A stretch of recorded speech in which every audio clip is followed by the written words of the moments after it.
Good morning. Welcome to our April general meeting. As always, we ask you silence your phones. Our agenda, this is a cookie cutter agenda. It's the same month to month. Financially, we're in pretty good shape. Thank you very much. And the Crafted Food Pantries thanks us every month when we make a contribution. Year to date, $214 for your donations on the coffee and donuts. Looking forward, there's been rumors out of Microsoft that Windows 12, which is coming, they didn't say when, might have a higher requirement for RAM. That being the case, we're prepared to upgrade all of our computers in the lab and add additional RAM to improve the functionality. But that's in the future, but it's coming. But we're going to spend some of this money. Yes, membership, the end of March 1551. Membership renewal period starts May 1st to the end of June. Discounted renewable, I can't read. Discounted renewable rates, $15 for 3 years, $10 for 1, do the math.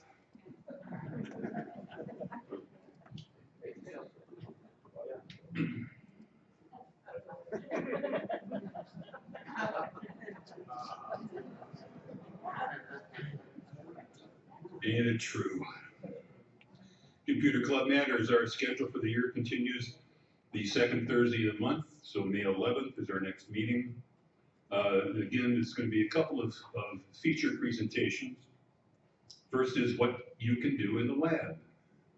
Not all members make it to the lab during the year. We've had some updates and some changes. So Teresa Policki is going to make a presentation on things you can do in the lab. And we're going to have several presenters talking about their favorite apps. That would be for smartphones primarily or tablets. Again, we start at 9:30 with coffee and donuts at 9. Apple User Group continues to meet on the first Tuesday morning of the month. And our very, very well done photography special interest groups meets on the first Wednesday evening of the month. Now, a reminder, the lab is open Monday and Thursday mornings from 9 to noon. Now, there's another thing to consider. Who here has been using their smartphone for 6 months or longer? Oh, wonderful. Did you know that you're automatically qualified to be a smartphone lab tech in the lab?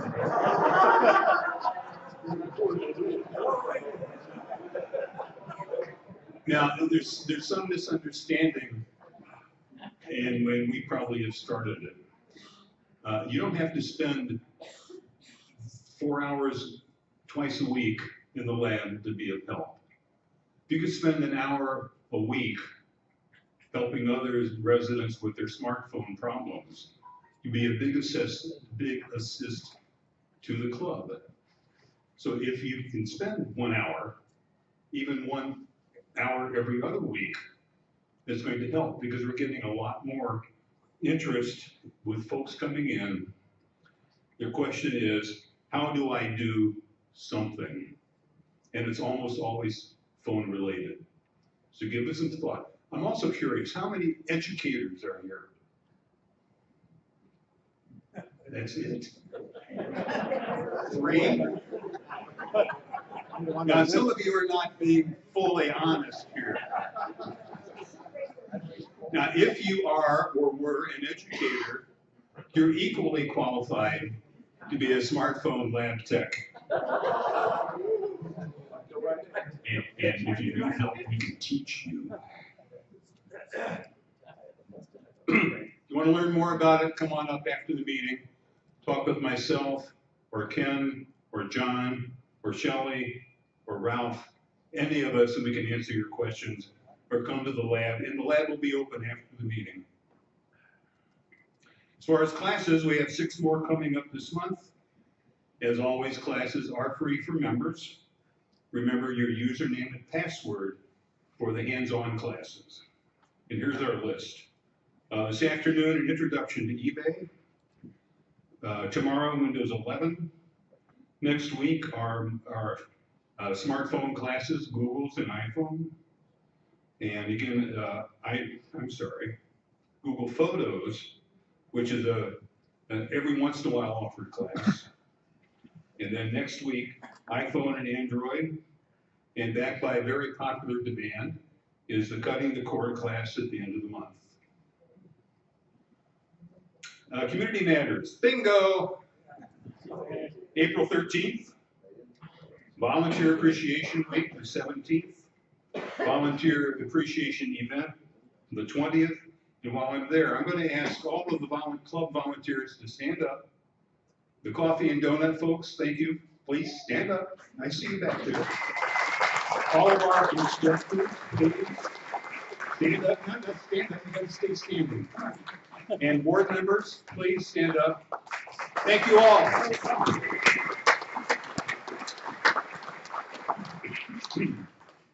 Now, the Civics Committee is planning and sponsoring School District 158 tour on the 18th. The next Sun City Board meeting is the 26th. The Theater Club is producing and presenting the musical 9 to 5 from the 27th to the 29th. And the Village Clean and Green Day, where you can recycle used electronics that you're no longer using. And paper, I think they're having a shredder there to take care of sensitive documents at the end of the month at the Village Hall area.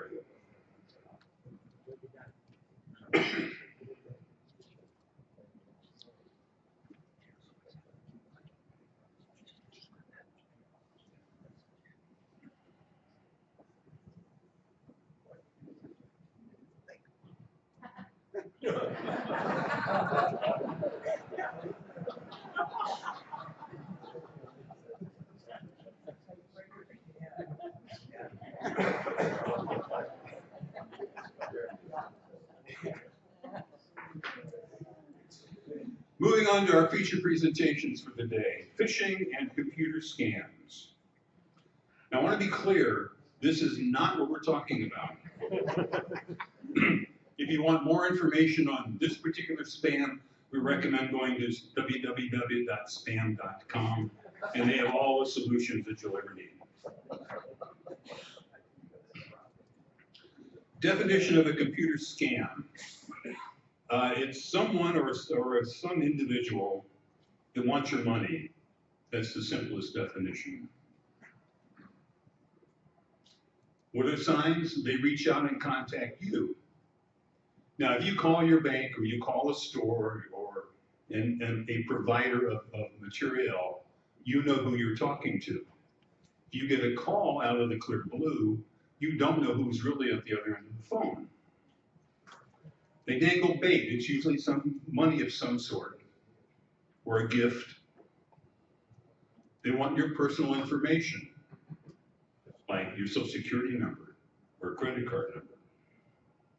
And you have to pay them first to get the benefit of their call.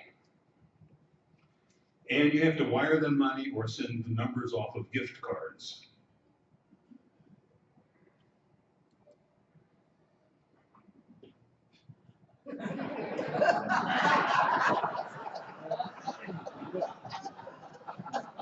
That somehow fits this community. All right, here's some samples of scams. The old tech support scam. You get a call from someone saying they're from Microsoft, and they understand from the reports they have that you've got a problem with your computer. And they want information, and they will be able to help you if you'll just let them onto your computer so they can fix it. Hang up immediately. Microsoft will never call you. They don't care. Apple will not call you unless you've set up a return call from tech support. Your bank won't call you unless you've called them first. Get a call from someone who wants something, hang up, ignore them. There's this one, the emergency scam, and this affects a lot of us here perhaps, sometimes called the grandparent scam. You will get a phone call or an email, or someone will reach out to you saying that they're a long lost relative, or it's their nephew that's on spring break, or granddaughter that's in trouble, and they need money so they can get out of the situation, like get an airplane ticket home and so forth. Well, they're trying to get money out of you, and the best thing you can do is A, hang up, B, use another phone and call that person and see if they answer, because if they answer, that means the one that called you isn't who they say they are. So you can clarify that. And again, don't give away stuff. The IRS scam, I love this one. You get a call from the IRS agent. Wrong. And they say that you have a tax problem and you need to respond immediately. IRS never calls. They do everything in writing. So there's a paper trail. So when they come for you, they have a legitimate. Anyway. So don't buy the IRS scam, please. Here's another favorite. What's called the cashier's check scam. You get a check in the mail, it looks legit, from a bank, at least it appears to be a bank, and you cash the check, and you get a call saying, well, we sent you this check by mistake. Please deposit it, and then send us X number of dollars back. Keep the difference as kind of a finder's fee. Well, it turns out the check is not legit to begin with.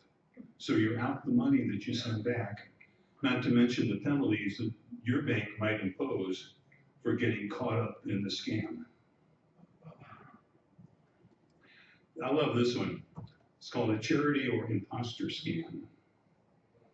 Now, a charity scam is when someone poses to be with a charity. Could be the Red Cross, could be Goodwill, could be Salvation Army, the Boys and Girls Club, and so forth. And they're calling for a donation, when in fact they're not with those organizations. And the best thing to do is ask them, gee, what percentage of whatever I give you does actually goes to that organization? And they'll stumble and fumble, and you'll be able to tell they really aren't. And again, they're calling you, so you don't know if they're legitimate. A version of this is what they call imposter scam, which used to go around a lot, where you would get a call from someone claiming to be from the local sheriff or the local police department. And of course, you're willing to support these first responders. Once again, it's not legit, and you have to be careful with it. Common payment methods they use. Don't send money to someone you don't know. They use a variety of methods to try and collect from you, like wire transfers, person-to-person payments. The big one is gift cards. Well, they'll tell you to go to Walmart and buy gift cards there, and then call them back or get back to them with the numbers off of the cards so they can then cash them in and take advantage of it. If they're asking for gift cards, hang up.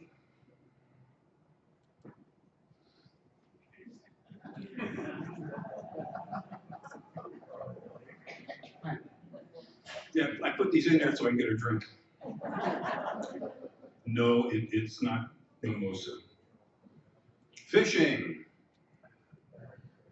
Definition: it's a fraudulent practice of sending emails or other messages purporting to be from a reputable company in order to extract something from you, like money. I've got a bunch of examples of what phishings look like. This on the right looks like a legitimate email advertising COVID test. Well, if you're not sure, all you need to do is click on the from line on the email, and the panel on the left will pop open, and you can see inside the red box the actual email address of the sender. Now, if it was a legit email, it would have some kind of connection to what the ad is about. Another example, I love this one. Again, you click on the from line, and the panel on the left opens, And I love how they put dashes between all the letters. It should be a clue. It's really not from Southwest. Others that are happening. If you have Comcast, you've probably gotten this email or a version of it, where they're saying that you need to follow up and repay the invoice that came. Step number one, you hit forward and send it to abuse@comcast.net. And I've got a list of places you can send reports. Another similar one, again with Xfinity, is your automatic payment has been refused. Well, I have Comcast for my cell phone, and I have a payment off the credit card. And it's interesting, the day after the bill is paid off the credit card, I get this notice saying it's been refused, where, gee, I already have an email from Xfinity saying thank you for your payment. And again, it's a matter of clicking on the from box on the email to determine how legitimate, if it is, how legitimate the mailing is. Microsoft Defender, and we'll have a presentation on it later. Again, Microsoft Defender is not going to send you a bill because you would have gotten it not from Microsoft, but from a dealer. This is a new one. No, it's not new. McAfee and Norton are very frequently show up in your inbox saying you forgot to pay, or we need you to pay, or we've already automatically rebuild you. Well, don't buy it. Report it to, it doesn't show up very well. I should not have used red. Sorry. Report it to spam@mcafee.com. And this is a new one, allegedly from Ace Hardware, where you've been awarded something here. I didn't read it all. But some kind of tool that you can now get for free. It's not from Ace Hardware. They're not going to give anything away for free. Geek Squad, everybody gets a bill from Geek Squad even though you've never used them.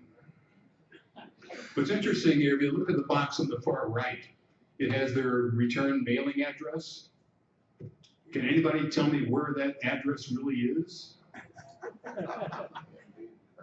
If you look at it, there's no city. It says P.O. Box 1071, United States. That should be a tip-off that it's a scam, that's phishing.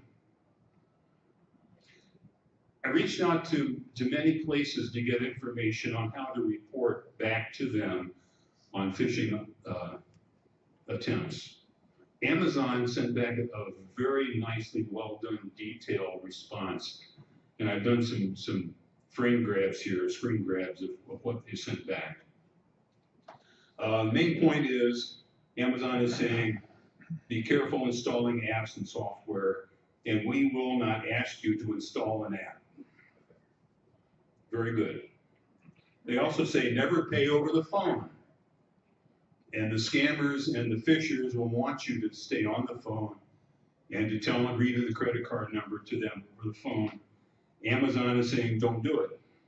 That they will never ask you to provide payment information, let alone gift cards. If you get an email from someone claiming to be Amazon about an order that you allegedly submitted, Amazon is saying, if this is an order that you may have actually submitted, go back to their website and verify it. It's your protection there. And beware of false urgency. Amazon will not, and the legitimate companies will not pressure you to act in a quick, timely fashion. And the little tag at the bottom, if you suspect you're getting phished by someone claiming to be Amazon, report it at amazon.com/report-a-scam. Their document they sent indicated that they have chased down some 10,000 different scammers and fraudulent people over the years and shut them down from trying to claim to be them to get your money. So they're very aggressive, as I know other people like Microsoft and Geek Squad and Best Buy are, to protect their interest maintaining you as a good customer.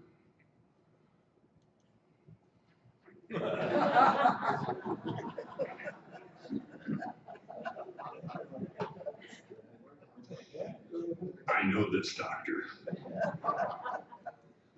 Okay, reporting phishing. Take a picture of this screen and the next one. So if you get what appears to be legitimate emails from these companies, and you know it's not, or you determine it isn't, or if you just want to ask them if it's legit, here are 5 email addresses you could use: Walmart, Walgreens, Amazon, PNC, the bank that used to be in the neighborhood, Chase, which is still here down the road, and then there's 5 more. USAA for my friends from the military, Citibank, Wells Fargo. Oh, I did get, I love this one. Got an email from somebody claiming to be Wells Fargo about problems with our account. We never had an account in Wells Fargo. Norton LifeLock. Norton is a big one also that phishers use.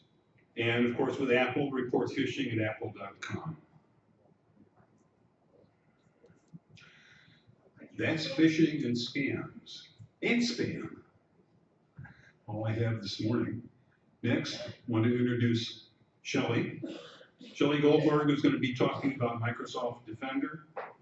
It's an antivirus program, antivirus software that's a component of Windows. And I understand that they branched out and actually recognized the dark side, otherwise known as Apple.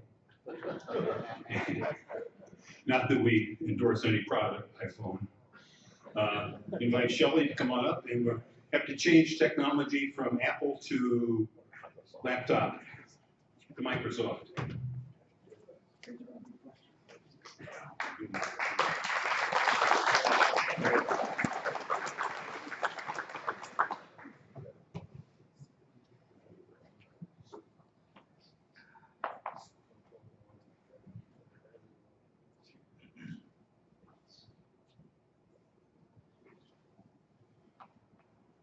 I gotta get to court.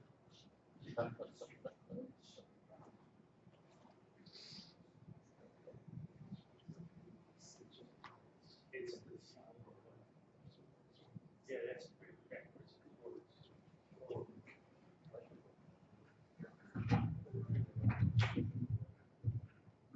Okay, good morning, everyone. And now that you know about all the scams, what we're going to talk about now is your first line of defense, which is an antivirus. We're going to talk about Microsoft Defender and everything that you always wanted to know about it.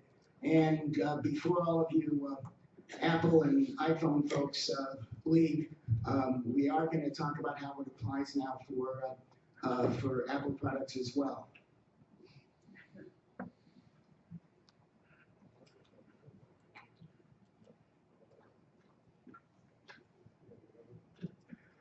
Okay, Microsoft Defender. Microsoft Defender is basically an antivirus, at least that's what you thought it was. And there are lots of choices for an antivirus. And how do you select one? Well, as you will see, Defender is just one of many, but it's one of the better free choices for use with Windows. And you probably want to underline the word free, because you don't have to pay for it. There are a lot of paid antivirus products out there, but this one is free to use with Windows. So let's talk about that.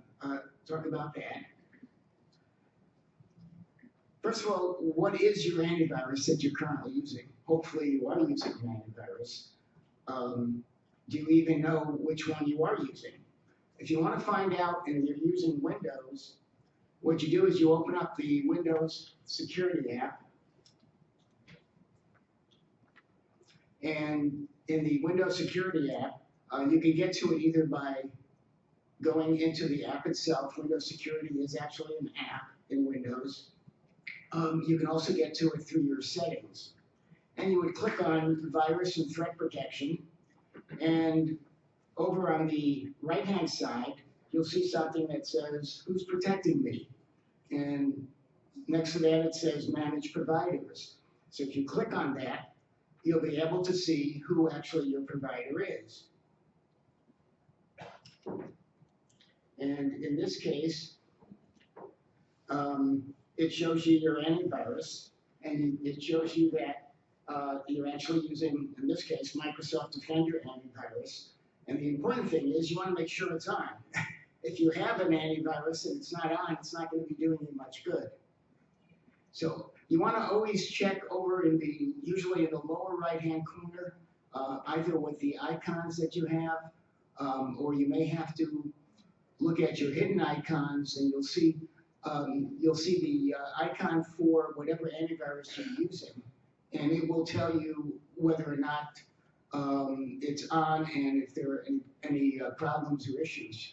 So for example, for Defender, you're looking for a green check mark, and there should be something similar with all the other antiviruses out there. So if it looks like it's anything other than a green check mark, you want to click on it and see what the problem is.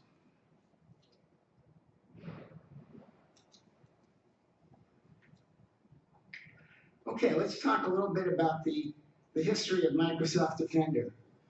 Microsoft Defender started way back in 2005, and Microsoft actually purchased the product. They didn't actually develop it in-house. It was purchased from a company called Giant, and it was called, they called it Microsoft Anti-Spyware. And this was used for Windows 2000. It was used later for Windows XP. And in 2006, they renamed the product since they're, of course, using Windows, so they called it Windows Defender. And at this point, it was still just basically anti-spyware. In 2007, they included it free with Windows Vista when Vista came out, but it was still just basically an anti-spyware product. In 2009, they included it again free with Windows 7, so you get the idea that it's perpetually being offered for free with Windows. In 2012, it was included free with Windows 8, and at this point, it actually got upgraded with Windows 8. It was a real antivirus product and not just anti-spyware. In 2015, Windows 10 came out, and at this point, they decided to change the name to Windows Defender Antivirus. They like to confuse you, so they keep changing the name every year. Later on, it became Windows Defender Security. Now they're calling it Windows Security, and Windows Security is actually an app, and the antivirus component of that is what's being called Microsoft Defender Antivirus. So no longer Windows. They're trying to get the idea that it's more than just for Windows.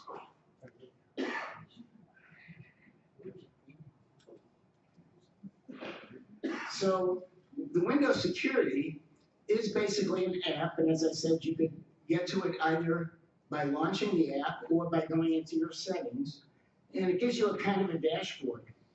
So it gives you a kind of a little dashboard. You can see what's going on. Basically, you're looking at those green check marks, and you want to make sure that you have the green check marks and it's not an exclamation point or something where it says you need to take some action.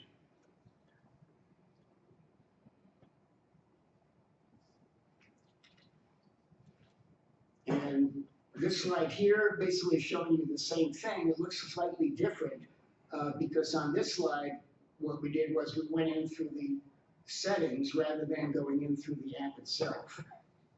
But it basically gives you a dashboard view of what's going on.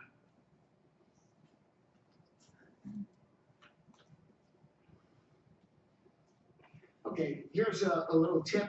If you, let's say you have a flash drive or an external drive that you're using that somebody gave you or that you have pulled out of a closet and you're not sure what's on it or whether it's can do any damage and you want to check on it. Well, first thing you want to do is you should be scanning it with an antivirus, and Windows Defender will do that for you. All you have to do is go to your File Explorer which will show you all your files. You go to this PC, and it will show you all your drives. And you find the drive that you're using, right-click on it, and when you right-click on it, you'll get a menu. You may have to click on more options to see the menu, but you'll get a menu, and one of the options will be to scan with Defender. So you click on that, and it'll scan that drive.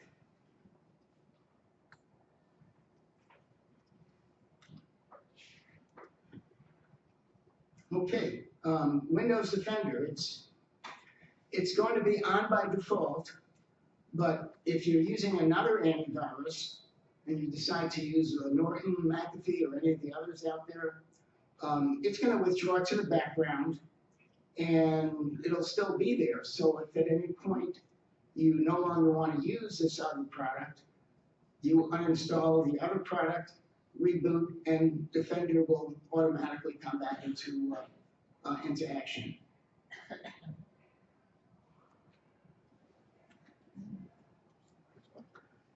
Okay, what's the best Windows antivirus out there?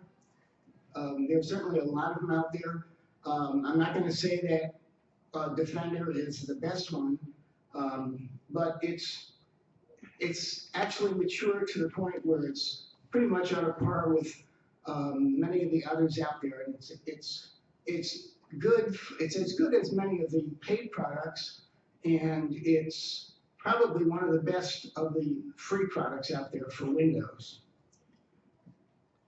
Where what you're looking at here is a slide where they were comparing various antivirus products, and they rate them all pretty well. They're all going to be able to detect viruses out there.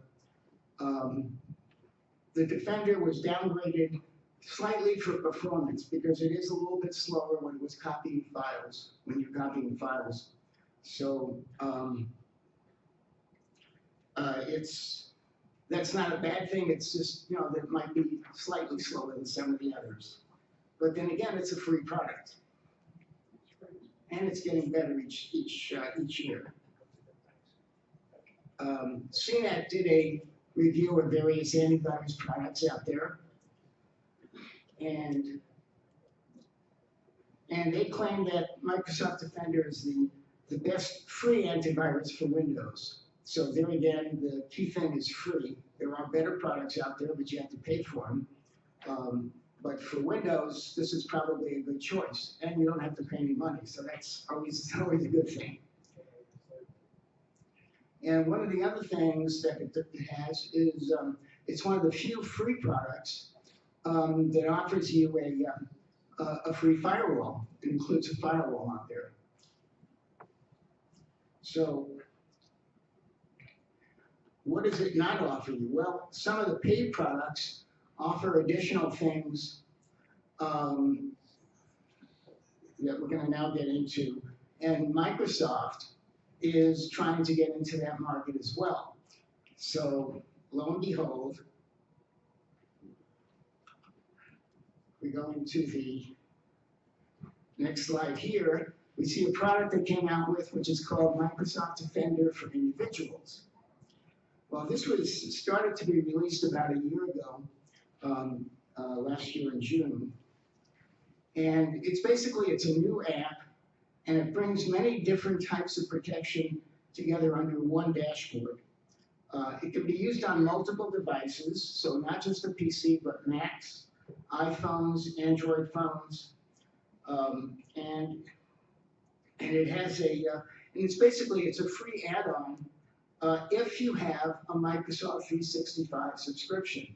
So it's not actually free, okay? Microsoft Defender for Individuals requires that you either have the Microsoft 365 family version or personal version. Those are the subscription products that are being offered. And this is an additional element that they're using to try and get more people to subscribe to the paid product. Just does not come with the free version of Microsoft 365 or the cloud version. It's strictly with the family and the personal versions. So if you're already paying, why not use it, okay? You're gonna get this as basically as a freebie. So what is Microsoft Defender for individuals? As we said, it requires you to have the Microsoft 365 personal or family. It is a standalone app, and it's going to add central management with visibility of all your devices that you're controlling for you, your spouse, if you want to give it to your kids or grandkids. It'll do identity theft monitoring, which is something that many of the other competitive products offer, so we're trying to get into that market as well. It has anti-malware protection, and this will work on both Macs and Android phones as well as iPhones. It's got web protection, so we'll do malicious link detection for Android and iOS. And what's nice is it's the same user interface, whether you're using it on a phone, PC, Mac, or iPhone. And you can also use it through a web browser. Does it load automatically? Yes, kind of. We'll talk about that. It's basically going to give you online protection if you have the family version of Microsoft 365, which is good for up to 6 people with 5 devices per person at the same time. Gives you protection for all of those people on your family plan. It'll do identity theft monitoring. It'll do antivirus, anti-phishing. It's continuous monitoring and provides real-time alerts for you. And it'll give you security tips. So if there is an issue, it'll step you through what you need to do. The identity theft monitoring, it's basically checking your email address out on the internet to see whether there are any breaches where your email address may have been exposed. It'll check chat rooms, all that kind of thing. It's basically using the Experian credit monitoring service to do this. So, and it'll check for password breaches, social security number, credit cards, and it's kind of like a dashboard that will let you take action when if there's a problem. So here's what it looks like. And you're looking at a picture of what it would look like on the phone, be it iPhone or Android phone versus either a tablet or a PC. And it's basically the same interface, just in a slightly different format.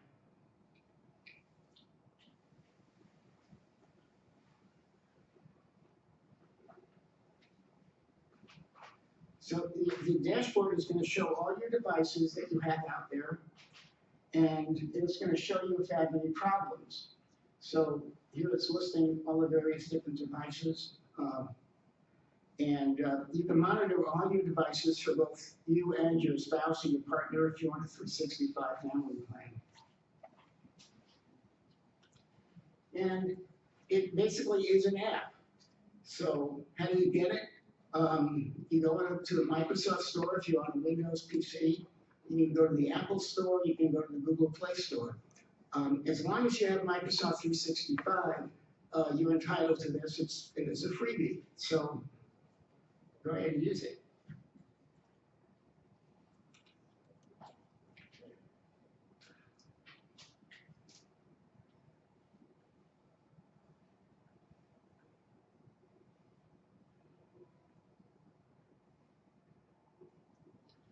So if we start up Microsoft Defender, this is the first thing you're going to see. It's going to say, welcome to Microsoft Defender. And it's going to show you that it can do identity theft monitoring. It'll safeguard your family's devices, and you can view your family's security from anywhere. And if you then continue along with it, it'll let you share it now with others on your 365 family plan.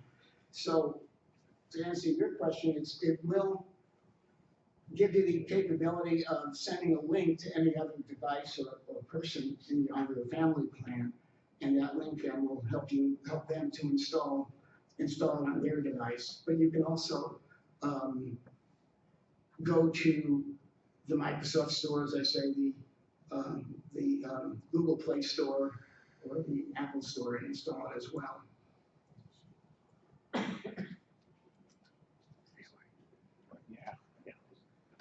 So it will show the status of all the devices that you have, or that all the people on your plan have, and you can get started with doing identity theft monitoring and some of the other elements that are included.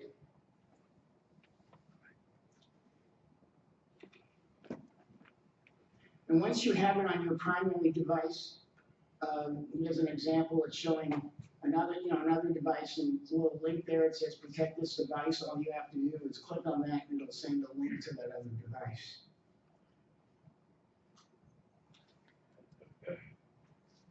And here's the identity theft monitoring, which, as I mentioned before, is actually the same thing that you could get from Experian, but it's being offered now through Microsoft as well. So this is the Experian credit monitoring built in. And if you go through that, of course it asks you to accept all the legal stuff. And then after that, it'll go out to the internet, it'll check your email, check and see whether or not there have been any breaches for your email address. And it will tell you whether or not it's been compromised. And then it gives you a list of things you can say, okay, well, here's my credit card numbers, social security numbers, whatever you want to add, driver licenses, phone numbers. It can check all of these things, just like the Experian or some of these other products do with identity theft monitoring. And it'll track to see whether those have been part of a breach.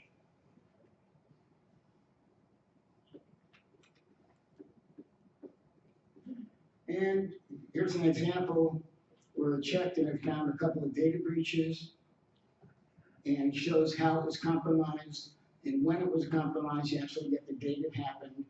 But it doesn't stop there. It actually gives you recommended steps to take so you can remedy the situation. And that's what most people don't know what to do if something like this happens. So this will actually step you through it. Okay, and this is not a class on how to get Microsoft 365 for free. I did actually do a class on that a couple of months ago. And yes, there is a free cloud version of Microsoft 365, which offers, it includes Word, Excel, PowerPoint, Outlook, and it's kind of a light version. I just wanted people to be aware of it. If you want to come into the lab, we can show you how to use that as well.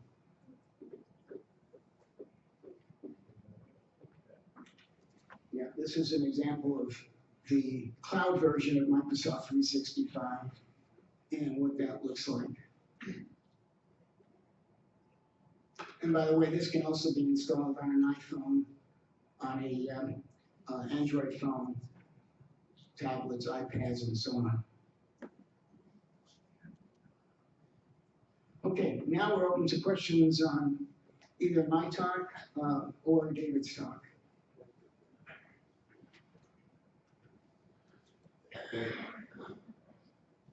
We have questions, yes. And there is a microphone in the middle of the room if you want to walk over. If you have Microsoft Defender, do you still need to have malware bites? Yes, yeah, they're for two different purposes. So Microsoft Defender is your Windows antivirus, and it'll protect you on a regular day-to-day basis. But if you actually do have a problem, or just as a preventative type thing, you may periodically want to run something like malware bites to either get rid of malware that you find on your computer, or to just detect it or make sure that you don't have any. malware is, basically it's an abbreviation for malicious software. And a virus is just one type of malware. There are different types of malware. So yeah, you would need, you should use, both periodically. Yeah. Other questions? Okay.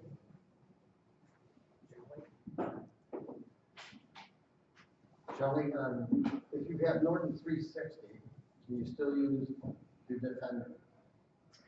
You normally only want to use one antivirus product at a time, because they do kind of tend to fight with each other if you got more than one, and they're also going to use up a lot of resources on your computer.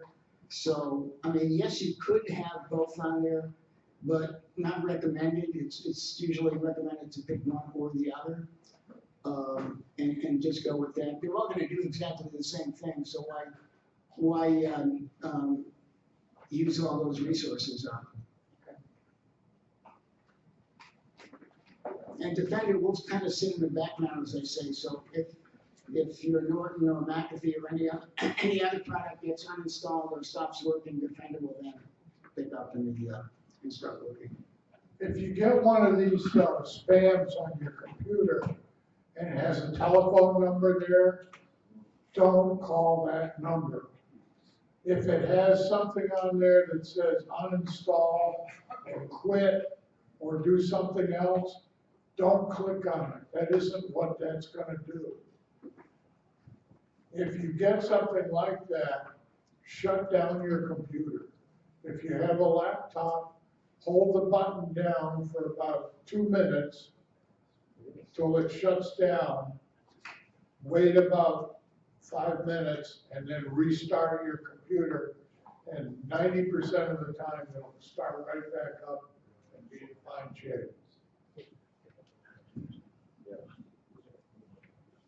One other thing before we close for the day, in case you get home and say, what was it that Shelley said or that David said? The video of this morning will be posted this afternoon or tomorrow morning on our webpage as part of the Sun City website. So you can always go back and refer to that. Other questions? Yes? David, on my phone, on my Apple phone, I keep getting emails, and it says Amazon, and it says, your account is now being withheld. And I don't have an Amazon account. So how can I get rid of that so I don't constantly keep getting Spammers and phishers don't give up. You'll continue to get it. I get emails from Xfinity at least once a week about payment that didn't happen. And okay, I have an Xfinity account, but I know it's junk. Or I get an email from Wells Fargo Bank or Bank of America where we don't have an account. We just delete it. And can't permanently, delete or permanently. depending upon your provider, you can sometimes go back to their website and identify email as junk. And theoretically, the provider will then put those emails into a junk file that you never see, but I've never seen it work. So you just have to keep, hitting delete, and they'll keep sending and sending. Because they paid for your address, and by goodness, they're going to use it. That's what the trash can. Yeah. Empty your trash can every once in a while too. Other questions? The lab will be open by 11. Thank you for coming, and we'll see you next month.